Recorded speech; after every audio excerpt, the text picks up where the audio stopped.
we're going to tell you the story about how the appointments committee is going to work. And you need to see that.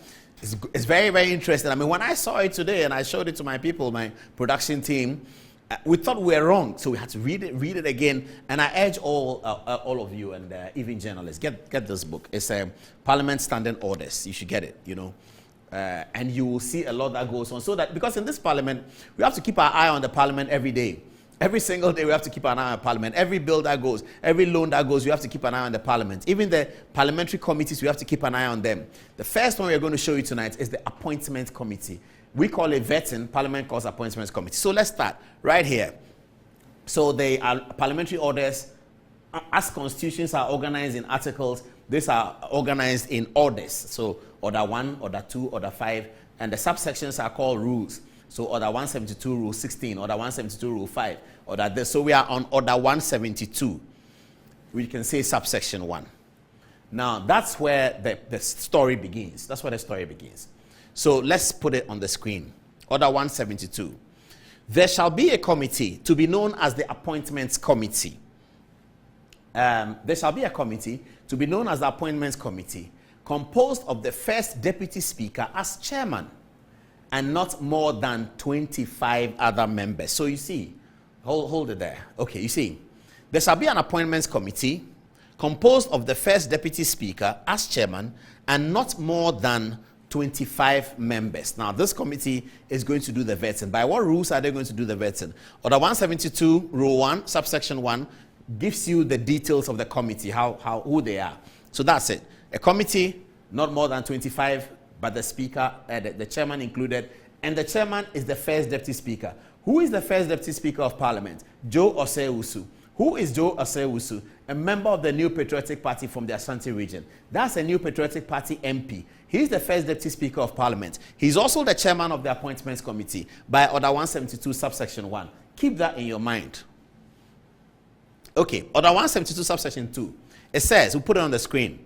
It shall be the duty of the committee to recommend to Parliament for approval or otherwise persons nominated by the President for appointment as Ministers of State, Deputy Ministers, Members of the Council of State, the Chief Justice, and other Justices of the Supreme Court, and such persons specified under the Constitution or under any enactment. That's the work of the Appointment Committee. That is their duty, imposed on them by Order 172, Rule 2. Of the Standing Orders of Parliament. This is their responsibility. It shall be their responsibility to recommend to Parliament to approve or otherwise persons nominated by the President for appointment as Ministers of State, and we'll keep it here.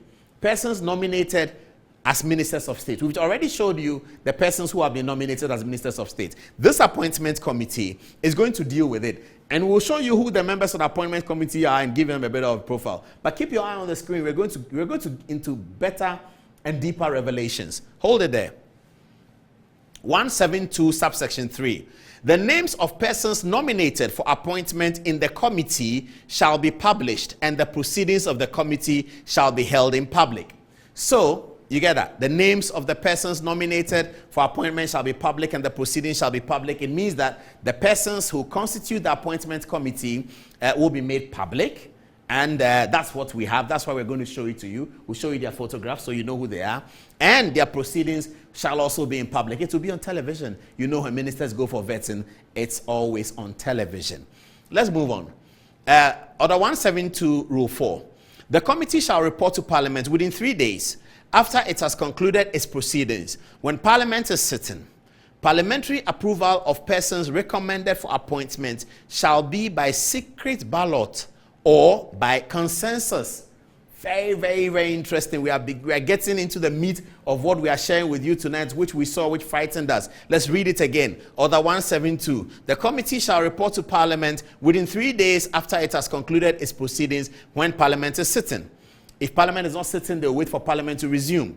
Parliamentary approval of persons recommended for the appointment shall be by secret ballot or by consensus. And in this era, we have seen a lot about secret ballot. Later this evening, I'll show you a video of 2005 where there was a secret ballot conversation in Parliament between, guess who, today's Speaker, then a majority leader as he was, Alban Bagbin, and they were worried about what secret ballot means. That's as far back as 2005, 15 years ago. I'll show you myself in the studio. Don't laugh at me. We all have a history, but I'll show that to you after this presentation. Keep an eye on this one. Okay, so this is what it says: by secret ballot or by consensus. That's how they are going to make their decision. The committee. Consensus means all the 26 members, or shall I say, all the 25 voting members say, yes, we like the man. That's consensus. If some people think they don't like the man, there will be a voting. How is the voting going to be conducted? It's all in the standing orders. I'll show it to you in a minute. Okay, 172 subsection 5 says each member shall be provided with a sheet. Now, this is how the voting is conducted at the vetting committee. Read it. Each member shall be provided with a sheet of paper on which appears the names of all the candidates for approval or rejection.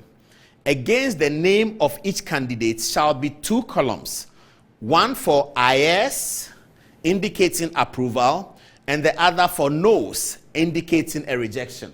So let's get the scenario right. So the appointment committee sits and they are approving Paul Adom-Otchere, the president's nominee for Minister of TV. Minister of TV. Paul Adom-Otchere has been nominated by the president as Minister of TV. He appears before the appointments committee. The appointment committee members are going to have a paper. They are going to have Paul Adom-Otchere written on it. They're going to have a column that says yes, indicating approval, and a column that says no, indicating rejection. Now, this will occur if there's no consensus among the committee members that Paul Adom-Otchere's nomination by the president as Minister of TV has been guaranteed or has been approved by consensus. So they sit around the table and Paul Adom-Otchere has finished his interview, he's gone. And they say that, what should we do about Paul Adom-Otchere? Do you all like him? They say, we all like him. Okay, that's fine. Then the papers don't come in. Do you all like him? They say, no, no, no. So they share the paper around, and against the name Paul Adom-Otchere, if you like him, you're going to say yes. Against the name Paul Adom-Otchere, if you don't like him, you're going to say no. Those papers are going to be counted. This process is expected to be conducted as secret ballot. That's what the standing orders say. Very, very detailed. Let's continue. Order 172, Rule 6.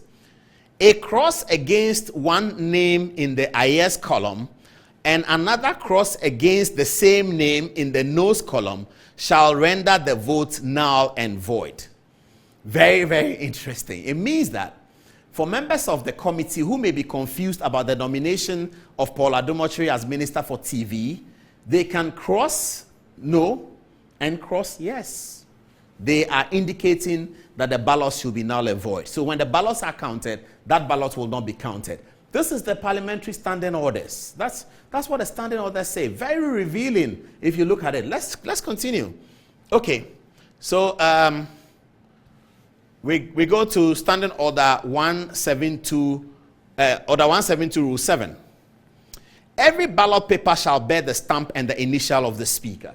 So that you can see that every ballot paper shall bear the stamp and the initial of the speaker. So you can see that. So in order that for I don't want to say fraud, but for untoward situations, for the tallying, we have to be sure that every ballot paper has the initial, and what does it say? Every ballot shall bear the stamp and the initial of the speaker. So the speaker is going to put the stamp there and sign it. You see Alban Kingsford Sumanu Bagbin. His signature is there. The initial. Is it initial? The stamp and the initial of the speaker. So what's Bagbin? It's ASK. Yes, ASKB is going to be on the ballot paper for the appointments committee. That's order 172 subsection 7. Now sit tight and watch order 172 subsection 8. In watching that, think about the numbers of people in parliament. 173, 137, 137. Order 172 subsection 8. Have a look. It says, a candidate who fails to secure 50% of the votes cast is rejected. Very, very direct, very straightforward. A candidate who fails to secure 50% of the votes cast is rejected. He doesn't end up to go to the committee. A letter will be written to the president, and the president will be told that, Your Excellency, your nomination for Minister for TV had been rejected on the basis that the votes against him that on the basis that the votes for him was not up to 50%. And it will attach that, Mr. President, please find attached the tallying of the votes that occurred after the votes was taken upon your nominee for Minister for TV. Please kindly nominate another person for Minister for TV. That's what it means. We will come to the numbers on the next page, and you see how closely this parliament has to work and how it was so important for President Akufo-Addo to say at his inaugural that the Ghanaians have thrown an uncharted course, and that between him and ASK Bagbin, they have to find a way to work together for the successful development of this country. This is totally uncharted.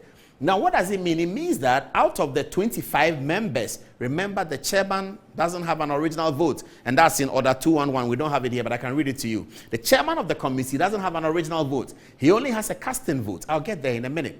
It means that, this means that when the votes are taken and they are 13-12, or like Paul Adom-Otchere gets 12 and against him is 13, he is not able to secure half of the votes.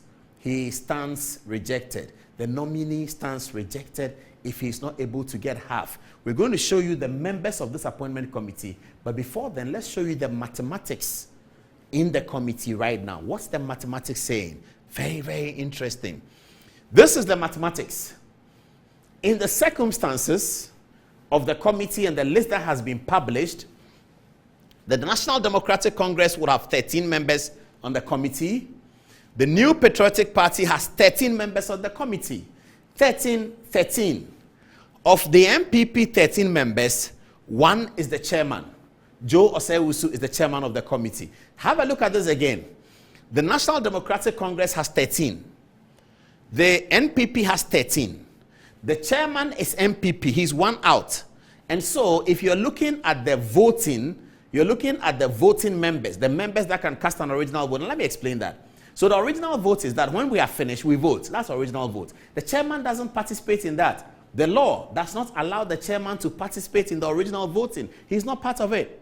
So those who are not chairman, the rest of all of them, are going to vote. So this is the number here, 13. But what is the number for the original votes cast? Let's look at the next slide. Whoa, there you go. Original voting. NDC 13, MPP 12.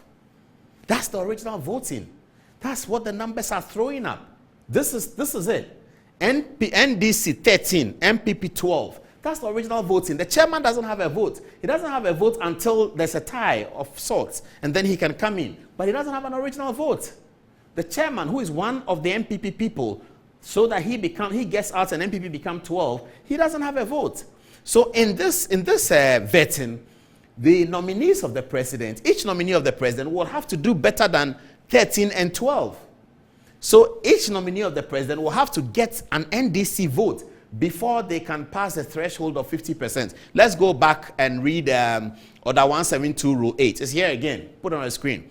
A candidate who fails to secure 50% of the vote cast is rejected. That's the situation at the place. A candidate who fails to secure. So you come in here and you see the original votes, NDC 13, MPP 12. That's the point I was making, that if the MPP had known this, they would have allowed the NDC to have the first deputy speaker. In that circumstance, the first deputy speaker would have been here. He's the chairman of the appointments committee, and they would have 12 and they would have 13. As it is, this is what we got. This is what we got. And that's going to be very, very interesting.